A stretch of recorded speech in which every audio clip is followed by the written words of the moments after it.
हमारे पास और कोई चारा नहीं है। 3 दिन हो गए हैं, हम भूखे हैं। मैंने फैसला कर लिया है। मैंने सर झुकाते हुए फैसला कुन लहजे में कहा तो मेरी बीवी हैरान होकर पूछने लगी, तुमने कौन सा फैसला किया है और ये मिठाई क्यों लाई हो? जहाँ खाने के लारे पड़े हुए हैं और तुम मिठाई का डब्बा ले आई हो। अगर इसी का आटा लाते तो पूरा हफ्ता चल जाता। मेरी बीवी मुझसे बहस करने लगी। मैंने झुके हुए सर को उठाया और इसकी जानब देखने लगा। बच्चे बहुत पुरजोश थे। वो मिठाई खाने के लिए बेताब हो रहे थे, जबकि मैंने इन्हें मना किया हुआ था कि जब तक मैं नहीं खाऊंगा तुम सब लोग भी नहीं खाओगे। वो लोग मेरी ये बात सुनकर हैरान रह गए थे कि अब्बा को क्या हो गया है, वो ऐसे क्यों कह रहे हैं, जबकि पहले तो जो भी लाते थे खुद खाने से पहले हमें खिलाते थे। मेरे पास इनके सवालों के जवाब नहीं थे। मैं खामोशी से सर झुकाए हुए था। मेरी बीवी ने कंधे पर हाथ रखा और मुझे मतवज्जो करते हुए कहने लगी, सच सच बताओ इस मिठाई में क्या है? तभी मैंने कहा, वही जो तुम समझ रही हो। मैंने इसे 2 टोक जवाब दिया था। वो कहने लगी, ठीक है तो फिर सबसे पहले ये मिठाई मैं खाऊंगी। मैंने मिठाई से इसके हाथ खींच लिए और डब्बा बंद करते हुए एक तरफ रख दिया। बच्चों के चेहरों पर मायूसी छा चुकी थी। वो मुझे खुद गर्ज समझ रहे थे कि अब्बा खुद खाना चाहते हैं, हमें नहीं खिलाते। तभी मेरी बीवी कहने लगी, तो तुमने गुर्बत से बचने का ये हाल निकाला है? मुझे तुम्हारी बात पे यकीन नहीं आ रहा। वो अफसोस करते हुए मेरी जानब देखने लगी। मैंने बच्चों को कहा, जाओ अपने कमरे में सो जाओ। वो कहने लगे, अब्बा मगर हम तो मिठाई खाने वाले थे, आप अपने कहे से मुकर रहे हैं। मेरी बड़ी बेटी कहने लगी, मैंने इससे कहा चुपचाप जाकर सो जाओ वरना मुझसे बुरा कोई नहीं होगा। वो मुझसे डरते थे, इसीलिए मेरे एक बार गुस्सा करने पर वो तीनों बहनें दूसरे कमरे में चली गई। तुम ऐसा नहीं कर सकते, जाओ इस मिठाई को कहीं और फेंको ताकि कोई इसे खा के न मर जाए। जब मेरी बीवी ने ये कहा तो मैं इसे कहने लगा, फकीरन तुम्हारा दिमाग खराब हो गया। मेरे पास और कोई चारा नहीं है। कर्जे वाला मुसलसल बेटी उठाने की धमकियां दे रहा है। तुम क्या चाहती हो कि वो मेरी बेटी मेरी इज्जत उठा के ले जाए? मैंने गुस्सा होते हुए बीवी की आंखों में आंखें डालकर जवाब दिया तो वो डर गई और कहने लगी, ये बात तुमने किससे कही है? उल्टा मुझ पर गुस्सा कर रही थी। तभी मैंने सर्द तासरात सजाते हुए कहा कि आज करीम भाई मिले थे। तुम जानते हो वो इस इलाके के कितने बड़े गुंडे हैं। अगर मैंने इनका कहा नहीं माना और इनके पैसे इन्हें वापस नहीं किए तो वो दिन दूर नहीं जब वो हमारी किसी बेटी को उठा के ले जाएंगे। न जाने वो इसके साथ क्या सलूक करें। मैं ये होते हुए नहीं देख सकता। इससे अच्छा है कि हम सब लोग ये जहर खाकर मर जाएं। मेरी आंखों में आंसू थे। मैंने दोनों हाथ मुंह पर रख लिए और चारपाई पर लेट गया। मेरी बीवी कहने लगी, लेकिन खुदकुशी इसका हल नहीं। कल को खुदा को क्या मुंह दिखाएंगे और कौन करेगा हमारी तदफीन? यहाँ लोग मतलब के बगैर कुछ नहीं करते, हमें कुछ और सोचना होगा। ये कहकर मेरी बीवी उठ कर कमरे से जाने लगी। मैं इससे कहने लगा, रोको, इस मिठाई को भी ले जाओ और जमीन में दफना दो ताकि किसी की नजर न पड़े। मगर काफी देर बाद जब इसका जवाब न आया तो मैंने आंखों से बाजू हटाकर देखा। इसके हाथ में वो मिठाई थी और वो खाने वाली थी। तो क्या इसने ये फैसला किया था मगर अभी वो मुझे रोक रही थी? फिर ऐसा फैसला करने की क्या तुक बनती है? मैं गुस्सा हो गया और भागकर इसकी तरफ आया और डब्बा खींच लिया। वो हैरान होते हुए कहने लगी, तुम मुझे जहर खाते हुए नहीं देख सकते तो क्या तुम बच्चों को खिलाओगे? मैं रोने लगा और मुक्का बनाकर जमीन पे मारने लगा, क्योंकि मैं ऐसा नहीं कर सकता था। मेरे ऊपर 4 लाख का कर्जा था। करीम भाई जहाँ भी देखते मेरा घर बयान पकड़ लेते। कहीं भी काम नहीं मिल रहा था। गुर्बत मेरे नसीब पे छा चुकी थी। इतने पैसे भी नहीं थे कि कहीं बाजार में रेहड़ी लगा के चंद पैसे कमा लो। पिछले 3 दिनों से हमें खाने को कुछ नहीं मिल रहा था। बच्चे भूख से नढाल थे और मुझे खुद को कमजोरी की वजह से चक्कर आ रहे थे। मेरे पास आखिरी हाल यही था कि महंगाई की इस दौर में खुदकुशी को सहारा बनाकर हम ये दुनिया ही छोड़ दें, वरना जब तक जिंदा रहेंगे लोगों के अताब का निशाना बने रहेंगे। इन लोगों का कोई भरोसा नहीं, कब इनका ईमान डोल जाए और वो लोग मेरी बेटियों पे बुरे निगाह रखना शुरू कर दें। हम जैसे गरीबों के पास सिर्फ इज्जत होती है। मैं इस इज्जत को खोना नहीं चाहता था। करीम भाई ने जब से मेरी बड़ी बेटी का चेहरा देखा था वो पागलों की तरह मुझसे कर्ज का तकाजा कर रहा था। इसकी पहली कोशिश यही थी कि किसी तरह कर्ज के बदले वो मेरी बेटी से निकाह कर ले। मैं ऐसा हरगिज नहीं होने देना चाहता था। इस बुढ़े की उम्र 50 बरस की थी जबकि मेरी बेटी अभी सिर्फ 16 बरस की थी। मैं ये नहीं होने दे सकता था। अभी हम दोनों मियाँ बीवी बातें कर रहे थे जब दरवाजा बजा। मैं डर गया और समझ गया कि ये करीम भाई हो गए। मैंने बीवी को कहा, जल्दी से दिया बुझाओ और सो जाओ। अगर करीम भाई हुए तो मैं बाहर गया तो वो मुझे पकड़ के ले जाएगा। हम दोनों जल्दी जल्दी लेट गए और दिया बुझा दिया। काफी देर दरवाजा बजता रहा। इसके बाद हर तरफ खामोशी छा गई। मैंने शुक्र अदा किया और चुपचाप सो गया। अगले रोज मैं उठा तो देखा मिठाई वहीं पड़ी हुई थी। शायद चूहों ने खाने की कोशिश की थी, कुछ चूहे वहीं मरे पड़े थे। हमारा घर किसी गोदाम से कम नहीं था। जगह जगह से दीवारों का रंग उखड़ चुका था और इनमें दरारें आ चुकी थी। बारिश आने पर तो ऐसे मालूम होता था जैसे अभी छत गिर जाएगी। जब बारिश आती तो हम लोग किचन में इकट्ठे हो जाते, क्योंकि छत गिरने का डर हमेशा हमारे दिलों में बैठ चुका था। क्योंकि आज से 2 बरस पहले ऐसे ही एक भयानक रात थी जब तूफानी बारिश आई थी। ऐसा लगता था कि इस बारिश की वजह से दरख्त जमीन से अखड़कर दूर जा गिरेंगे, हर चीज तहस नहस हो जाएगी। लोगों को महसूस होता था जैसे सुनामी आ जाएगा। हर कोई डरा हुआ अपने घरों में दबका बैठा था। जब हमारे तीसरे कमरे की छत गिर गई, वहां मेरी तीनों बच्चियां सो रही थी। सदा शुक्र मेरी बच्चियां जिंदा और सलामत बच गई। तब से वो कमरा ईंटों का ढेर बन गया था। जब भी बारिश आती ईंटें गिरती रहती और वहीं जमा होती रहती। एक दिन घर में फाका करने की नौबत आई तो मैंने वो ईंटें बेच दी। कुछ दिन तो गुजारा चला, मगर फिर वही मसला। घर में खानों को कुछ नहीं था। मेरा एक बाजू था, मैं माजूर था, ज्यादा मेहनत मशक्कत नहीं कर सकता था। मेरी बीवी तो कहीं आती जाती भी नहीं थी। ऐसे में वो मेरी कैसे मदद कर सकती थी? और जिस घराने से इसका तल्लक था वो शजराए नसब भी इसे ऐसे काम करने की इजाजत नहीं देता था। हम लोग मजबूर थे। सारी रात मैं सोचता रहा कि मुझे क्या करना चाहिए। आखिर ऐसा कौन सा काम है जहां मुझे पैसे भी नहीं लगाने पड़े और एक अच्छी खासी तनख्वाह मिल जाए, जिससे हमारे घर का गुजारा हो जाए और 2 वक्त की रोटी सुकून से मुयस्सर हो। कोई रास्ता नहीं मिल रहा था। मैं एक बार फिर मजदूरी ढूंढने के लिए घर से निकला। बीवी को कहा, करीम भाई आए तो बिल्कुल दरवाजा न खोलना, ऐसे जाहिर करना जैसे घर में कोई नहीं है। मेरी बीवी समझ गई। मैं मुतमिन होकर घर से निकला और काम ढूंढने के लिए बाजार का रुख किया। वहां जाकर काफी देर बैठा रहा, मगर काम नहीं मिल रहा था। तभी एक आदमी आया। वो कहने लगा, ईंटें उठाने का काम कर लोगे? मैंने कहा, जी ठीक है, कर लूंगा। वो लेकर मुझे अपने साथ आ गए। मेरा बाहर की दुनिया पर ध्यान नहीं था। मैं तो रक्शे में इस आदमी के साथ बैठा हुआ। जब रक्शे से बाहर निकला तो सामने मौजूद घर देखकर हैरान रह गया, क्योंकि वो घर किसी और का नहीं बल्कि करीम भाई का था। वहां से भाग जाना चाहता था, मगर इस आदमी फराज ने मुझे बाजुओं से पकड़ा और घसीट कर अंदर ले गया। अंदर सोफे पर करीम भाई टांग पे टांग रखे हुए बैठे थे। वो कहने लगे, कब से तुम मुझसे छुपते फिर रहे थे? भला आखिर तुम फंस गए। सच सच बताओ, मेरे पैसे कब लौटाओगे? हाथ जोड़ते हुए इनके कदमों में बैठ गया और कहने लगा, करीम भाई मुझे कुछ दिन दे दे, मैं जरूर आपके पैसे लौटा दूंगा। या मुझे अपने पास काम पर रख ले, मैं तब तक काम करूंगा जब तक कि मेरे पैसे पूरे नहीं हो जाते। जब मैंने ये मशवरा दिया तो करीम भाई सोचने लगे। थोड़ी देर बाद कहने लगे, अगर मैं इससे भी ज्यादा अच्छा मशवरा दूं तो तुम मेरे पाँव में बैठने के बजाय मेरे बराबर इस सोफे पे बैठोगे।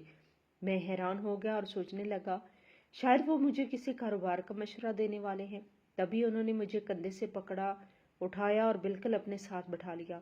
मैं हैरान था कि वो करीम भाई जो किसी को अपने बराबर खड़ा भी नहीं होने देते थे, आज मुझे अपने साथ कैसे बैठा लिया। तभी करीम भाई कहने लगे, अगर तुम अपनी बेटी का रिश्ता मुझे दे दो तो मैं यकीन दिलाता हूँ कि तुम्हारा सारा कर्जा माफ हो जाएगा और तुम्हारी बाकी दोनों बेटियों की शादी की जिम्मेदारी भी मेरी होगी। ये कहते हुए वो खबासत से मुस्कुराने लगे, जबकि इनके मुलाजमीन भी मुझ पे हंस पड़े थे। मेरी हंसी सिमट गई और मेरे तासरात बदल गए। मैं इनका हाथ झटकते हुए उठ खड़ा हुआ और कहने लगा, मैं अपनी बेटी का रिश्ता मर कर भी आपको नहीं दूंगा। आपने सोच भी कैसे लिया कि आप मेरी बेटी से शादी कर सकते हैं? इस वक्त पर आपकी शादी हो गई होती तो इसकी उम्र की आज आपकी बेटी होती। मैं थूकता हूँ इस रिश्ते पर। 2 दिनों के अंदर अंदर मैं आपके पैसे आपके मुंह पर मारूंगा। ये कहकर मैं बगैर करीम भाई के तसरात जांचे इनकी घर से निकल आया। रक्शे वाला अभी तक रुका हुआ था। मैं वहां बैठा और इसी के साथ चला आया। घर आते ही इसने मुझसे पैसे मांगे तो मैंने अपनी चांदी की अंगूठी उतार कर इसे दे दी, जो मेरे वालिद साहब की आखिरी निशानी थी। इसकी कीमत कम अज कम 1000 रुपए थी और रक्शे वाला मुझसे 1200 मांग रहा था। मैंने वो देकर जान छुड़ा ली और घर आ गया। दरवाजा बजाया तो कोई खोल नहीं रहा था। मैंने जोर से आवाज लगाई, फकीरन मैं हूँ। तभी वो भागते हुए आई और दरवाजा खोलकर कहने लगी, करीम भाई और इसके आदमी आए थे। मगर मैंने दरवाजा नहीं खोला। तभी मैं इसको कहने लगा कि वो जहर वाली मिठाई कहाँ है। वो कहने लगी, वो तो मैंने दफना दी थी। मैं कहने लगा, हमारे पास 2 ऑप्शन है, या तो ये शहर छोड़कर भाग जाए या फिर जहर खा के मर जाए। ताकि वो करीम हमारी बेटियों पर बुरी निगाह न रखे। मेरी ये कहते ही मेरी बीवी ने अपना सर पकड़ लिया और कहने लगी, मुझे तो कुछ समझ नहीं आ रहा। मैं जल्दी से घर में दाखिल हुआ, कुंडी लगाई और अपनी बीवी को कमरे में बुलाया। वो बेचारी परेशान सूरत लिए कमरे में दाखिल हुई। कहने लगी, क्या बात है? मैं इससे कहने लगा, रक्शे वाले ने मुझे एक मशवरा दिया है, अगर तुम कहो तो इस पे अमल करें। मैंने झिझकते हुए बीवी के तसरात देखने चाहे, मगर वो बिल्कुल सीरियस होकर बैठी थी, तो मैंने खामोशी इख्तियार कर ली। मुझे झिझकता हुआ देख के वो समझ गई कि मैं कुछ अजीब कहने वाला हूँ। हाँ बोलो, जो कहना चाहते हो खुलकर कहो। इसने मुझसे नजरें चुराई और अपने हाथों को घूरने लगी। तभी मैं इसके हाथ थाम लिए और कहने लगा कि मैं तुमसे वादा करता हूँ कि हम जल्द इकट्ठे होंगे। थोड़ी सी परेशानी को सामना करना पड़ेगा, मगर मुझ पे यकीन करो, मैं सब कुछ ठीक कर दूंगा। जितना भी जरूरी सामान है उठाओ, हम यहाँ से जा रहे हैं। वो मुझे हैरत से देखने लगी। मैंने कहा, तुम्हारे पास आधा घंटा है, बच्चियों को तैयार कर लो, हमारे पास ज्यादा वक्त नहीं है। इसने कहा, ठीक है। मैं उठा और घर के कागजात उठाए, बाकी जरूरी सामान पैक करके हम लोग गुजरांवाला से लाहौर आ गए। मैंने अपने दोस्त के पास से वो कागजात गिरवी रखकर 50,000 रुपए लिए थे, ताकि हम लोग आसानी से लाहौर पहुंच जाएं। मैंने सोच लिया था कि मुझे क्या करना है। ये यकीन था कि करीम भाई हमें ढूंढ नहीं सकते, इसीलिए हम लोग यहाँ सरेआम फिरने लगे। यहाँ आकर बचे हुए 15,000 से मैंने कारोबार करना शुरू कर दिया था, मगर इतना खर्चा हुआ कि मेरे पास बकाया 5,000 रुपए रह गए। इस रक्शे वाले ने मुझे गलत मशवरा दिया था, मुझे कुछ समझ नहीं आ रहा था। यहाँ आकर मेरी मुलाकात कबीर से हुई। वो एक मामूली सा मजदूर था। जब मैंने इसे अपनी परेशानी बताई तो वो कहने लगा कि तुम्हें बहुत बड़ी कुर्बानी देनी पड़ेगी। मैं कुछ लोगों को जानता हूँ जो तुम्हारा मसला हल कर देंगे। मैंने इससे तफसील पूछा कि बताओ क्या कहना चाहते हो। तभी वो कहने लगा, मेरा एक दोस्त था असलम, इसके 6 बच्चे थे। गुर्बत से तंग आकर इसने बच्चों को मारने के बजाय इन्हें बेचकर पैसे कमाए और फिर इन्हीं से कारोबार शुरू किया। आकर वो करोड़ों रुपए का मालिक है। तुम चाहो तो कर्जे कर सकते हो। मैं हैरान होकर देखने लगा, मैं अपनी बच्चियों को कैसे बेच सकता था। तभी वो कहने लगा, तुम पागल हो, किसी बंगले वाले को बेच दो जो तुम इन्हें नौकरानी बना के रखेंगे। इससे तुम्हारी इज्जत भी खराब नहीं होगी, तुम्हें कुछ पैसे भी मिल जाएंगे। मैं एक बंगले वाली को जानता हूँ जिसे ऐसी लड़कियों की जरूरत है जो इनके बच्चों का ध्यान रख सकें। इनका नाम मियाँ अवैस है। बीवी चौथे बच्चे की पैदाइश पर वफात पा गई। इन्हें बच्चे के ख्याल रखने के लिए कुछ मुलाजमा दरकार है। अगर तुम कहो तो बात चलाऊं। देखो, तुम्हें पैसे भी मिल जाएंगे, इससे तुम कोई कारोबार शुरू कर लेना और तुम्हारी बेटी भी महफूज होगी। मियाँ अवैस बहुत बड़े बिजनेसमैन हैं, वो तुम्हारी बेटियों के साथ बुरा क्यों करेंगे? मेरा कहा मानो तो मैं तुम्हें इनसे मिलवा देता हूँ। मेरे दिमाग में कबीर की बातें घूमने लगी। वो कह तो सच रहा था, मगर गैरत ये गवारा नहीं करती थी कि बच्चियों को बेच दूं। अगले कुछ दिनों में 5,000 भी हमारे पास खत्म हो गया। अब तो मालिक मकान ने हमें घर से निकाल देना था। जवान होती बच्चियों के साथ कैसे सड़क पे पड़ा रहूंगा। मैं सोचने लगा, बगैर बीवी को बताए मैंने तीनों बच्चियों को लिया और कबीर के पास जा पहुंचा। मगर तभी कबीर कहने लगा, माजरत दोस्त, इनको 2 माँ बेटी मिल चुकी हैं जो इनके बच्चों का ख्याल करती हैं, इसलिए अब तो मैं कुछ नहीं कर सकता। जो करना होगा तुम्हें खुद करना होगा। ये कहकर वो वहां से चला गया। मुझे बहुत दुख हुआ। तभी मेरे जहन में एक मंसूबा बनने लगा।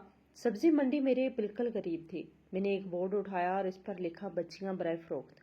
मैं एक बाजू से माजूर इंसान था, लोग मुझे रहमबरी निगाहों से देख रहे थे, मगर मैंने फिक्र नहीं की। जो बोर्ड पे लिखे अल्फाज पढ़ता हैरान होकर आगे चल देता। सदा शुक्र वहां पुलिस के कोई एहलकार मौजूद नहीं थे, वरना मुझे इस तरह देखते तो जरूर जेल में बंद कर देते। आधा घंटा मैं वहीं धूप में बैठा रहा। बच्चियों की हालत भी खराब हो रही थी। वो बोर्ड पर लिखे हुए अल्फाज पढ़ चुकी थी, रोते हुए वहीं बैठी रही। लोग मुझे अजीब अजीब नजरों से घूर रहे थे। बड़ा अजीब लग रहा था, मगर मेरे पास और कुछ चारा नहीं था। वहां बैठे हुए 2 घंटे हो गए, मगर कोई गाहक नहीं मिल रहा था। तभी एक काली चमचमाती गाड़ी मेरे सामने रुकी।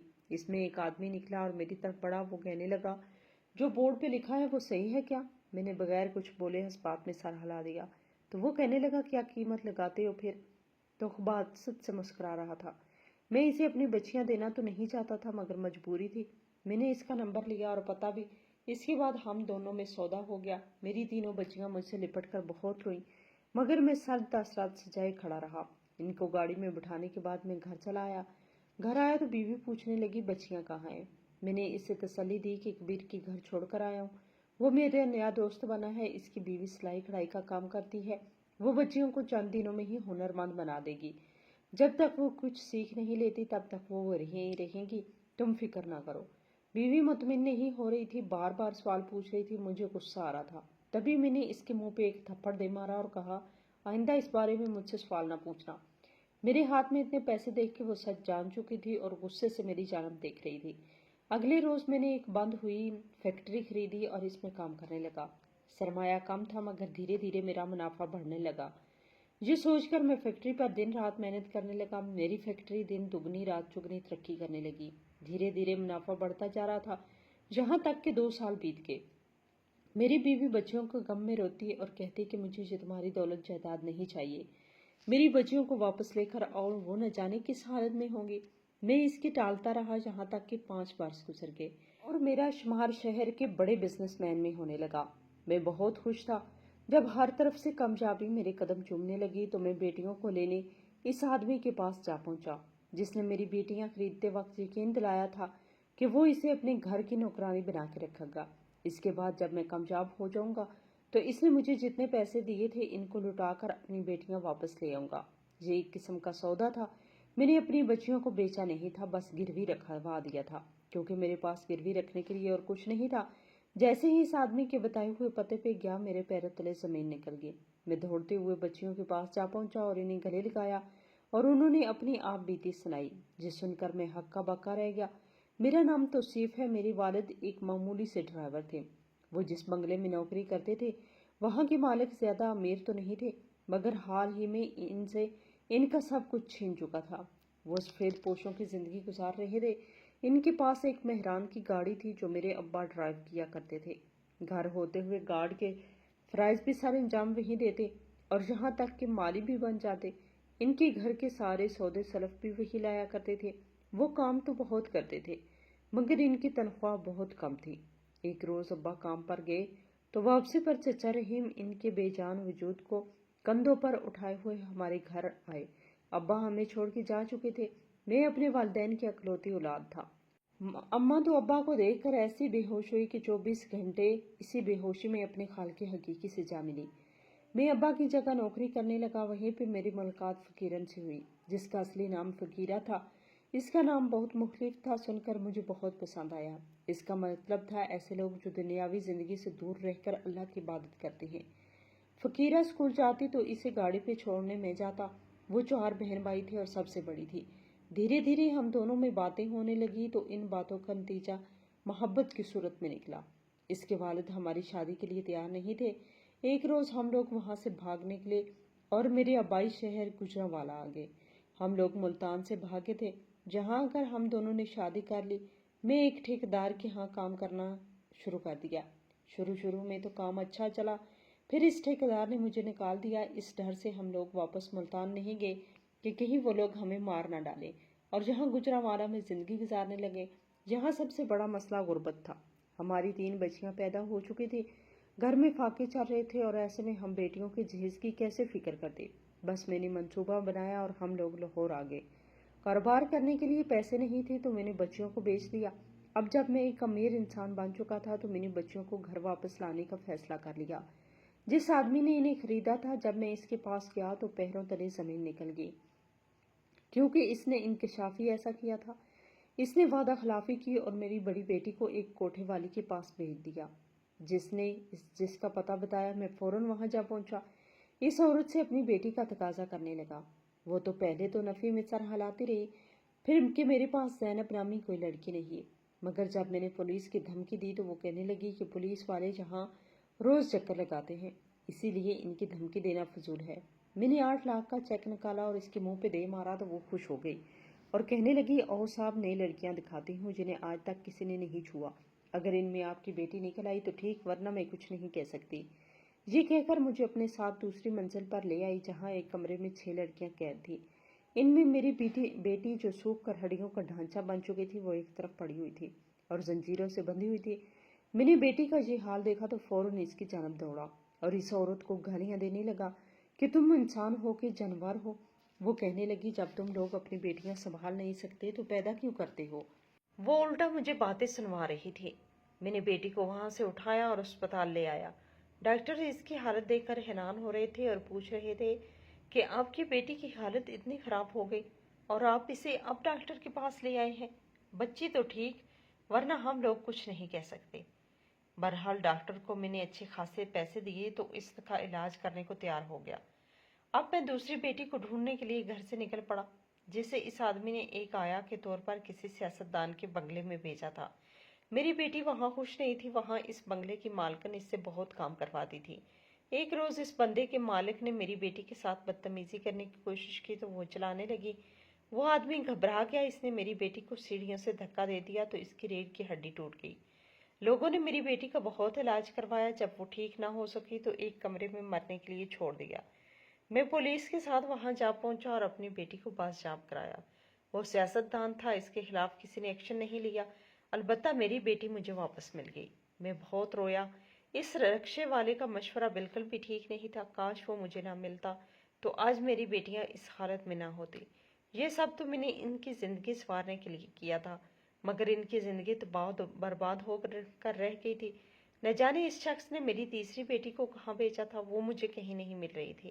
میں نے اس شخص کو دھمکی دی کہ میں اس کے خلاف کیس کروں گا اگر مجھے میری تیسری بیٹی نہ ملی، تو وہ آدمی ڈھٹائی سے مسکرایا اور کہنے لگا، پولیس بھی میرے ساتھ ملی ہوئی ہے، اسی لیے مجھے فضول کی دھمکیاں مت دو اور جاؤ خود ہی ڈھونڈو اپنی بیٹیوں کو۔ میں نے ہر جگہ اپنی بیٹی کو تلاش کیا، مختلف جگہ پر اشتہار چلائے۔ میری بیٹی بڑی کی طبیعت کچھ سنبھل رہی تھی، جبکہ دوسری کی حالت بھی اب بہتر ہوتی جا رہی تھی۔ میری بیٹی نے دونوں کی حالت دیکھی تو روتے ہوئے کہنے لگی، یہ کیا کر دیا تم نے توصیف، تمہاری وجہ سے ہم برباد ہو کے رہ گئے۔ اس سے اچھا تھا کہ ہم اپنی بیٹی زینب کی شادی اس کریم بھائی سے کر دیتے تو آج کم از کم ایک اچھی زندگی گزار رہی ہوتی۔ تمہاری وجہ سے وہ ان حالات کو پہنچ گئی ہے، میں تمہیں کبھی معاف نہیں کروں گی۔ میں نے بیوی سے معافی مانگی اور اسے چپ کرایا۔ دونوں بیٹیوں کی طبیعت اب بہتر ہو رہی تھی، مگر تیسری بیٹی ابھی تک نہیں مل رہی تھی۔ وہ تو محض 11 برس کی ہوگی، نہ جانے وہ کہاں تھی۔ ایک روز اسپتال سے خبر آئی کہ میری دوسرے والی نمبر والی بیٹی وفات پا چکی ہے۔ جس روز میں نے اسے دفنایا، اسی روز سوچ لیا کہ میں اس کے قاتلوں کو سزائے موت دلوا کے رہوں گا۔ ایک روز ٹریفک جام تھا، ساری گاڑیاں ترتیب میں رکی ہوئی تھی، جب ایک لڑکی بھیک مانگنے لگی۔ جب میں نے اس کا چہرہ دیکھا تو فوراً پہچان لیا، کیونکہ وہ کوئی اور نہیں، میری تیسری بیٹی مسکان تھی۔ اس نے مجھے پہچان لیا، روتے ہوئے کہنے لگی، ابو مجھے بچا لے، وہ لوگ مجھے مار ڈالیں گے۔ میں حیران تھا کہ اس نے ابھی تک میری شکل یاد ہے، حالانکہ وہ تب بچی تھی، یہی کوئی 6 برس کی۔ میں نے فوراً اسے گاڑی میں بٹھایا، وہ مسلسل رو رہی تھی اور کہہ رہی تھی کہ ابو جان پلیز مجھے بچا لیں۔ میں نے اسے گلے لگایا اور چپ کروانے لگا، پھر اسے گھر لے آیا۔ بیوی بہت خوش ہوئی، مگر ہماری ایک بیٹی فوت ہو چکی تھی تو مجھے اس کا بڑا دکھ تھا اور میں اس کا بدلہ لینا چاہتا تھا۔ بڑی بیٹی بھی اب بہتر تھی اور دھیرے دھیرے زندگی کی طرف لوٹ رہی تھی۔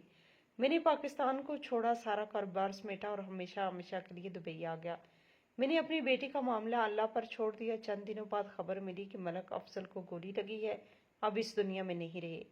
مجھے بہت خوشی ہوئی، کیونکہ اس کی وجہ سے میری بیٹی ماری گئی تھی اور اب وہ خود بھی اس دنیا میں کتوں والی موت مار کے جا چکا تھا۔ اس کے دشمنوں نے بہت دردناک موت دی تھی۔ ان واقعات کے بعد میں نے اپنے تمام گناہوں کا کفارہ ادا کیا اور بچیوں کا خیال رکھنے لگا۔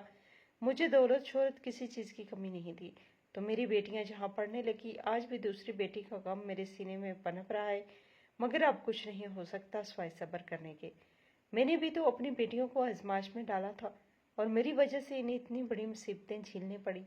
میں ان سے شرمندہ ہوں اور ساری زندگی ان کے سامنے سر جھکا کر رہوں گا، کیونکہ غلطی میری تھی۔ اگر میں اس رکشے والے کا کہا نہ مانتا تو میری بیٹیوں کی یہ حالت نہ ہوتی۔ میری بیوی نے تو مجھے معاف کر دیا ہے، مگر وہ ہر وقت بیٹی کے غم میں روتی رہتی ہے، جسے دیکھ کے احساس جرم بڑھتا رہتا ہے۔